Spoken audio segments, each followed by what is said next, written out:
There was an old Chinese man out walking his birds around that area called the Fox Tower, which is still there. It's the only one of Beijing's 4 watchtowers that's left now. And he was walking his birds in the morning, and which people still do in that part of Beijing. And he came across her body.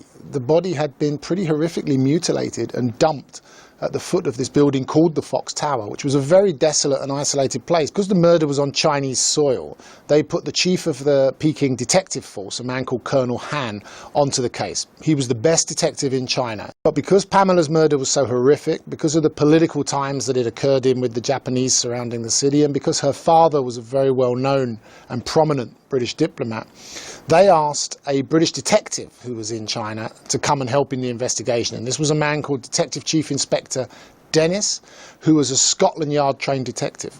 So the head of the Peking Detective Bureau and a Scotland Yard detective worked together. And as far as I know, this is the only time in Chinese history that a Chinese and a British detective ever worked together to try and solve a crime. What emerged fairly quickly was that Pamela had 2 lives.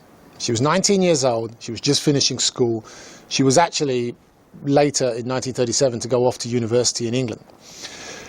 When DCI Dennis came from Tianjin, where Pamela had been at school, he had got her school photographs, and I put them in the book. A very plain girl, her hair tamped down with curls, and was English sort of gym slip school uniform on it. Now, admittedly, not the most flattering costume that a woman can wear, but she looked very plain. People described her as plain and as quiet.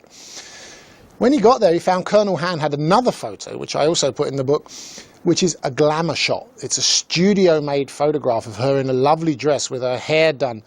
She's almost looking for sort of a Carole Lombard type look, all set against an Art Nouveau backdrop, done in a studio in the legation quarter, the wealthy foreign part of Peking.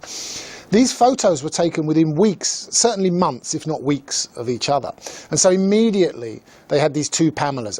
What the investigation did was it very quickly raised the lid on the scandals in the foreign community in Peking.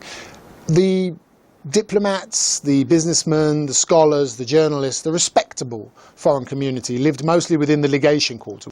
Just outside of that was an area that had grown up in the 1920s that became known as the Badlands.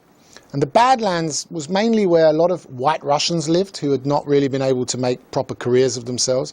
And lots of people who went there to get lost, to disappear on the edge of empire, on the edge of the world, really, for many people. The ne'er-do-wells, the driftwood of the foreign community in China, as they were called at the time. And these people worked in drug dealing, prostitution, pimping.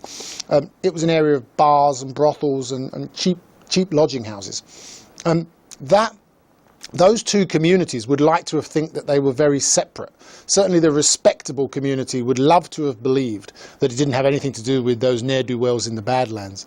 What Pamela's murder instantly showed was that these 2 worlds overlapped in many more ways than people would be comfortable with.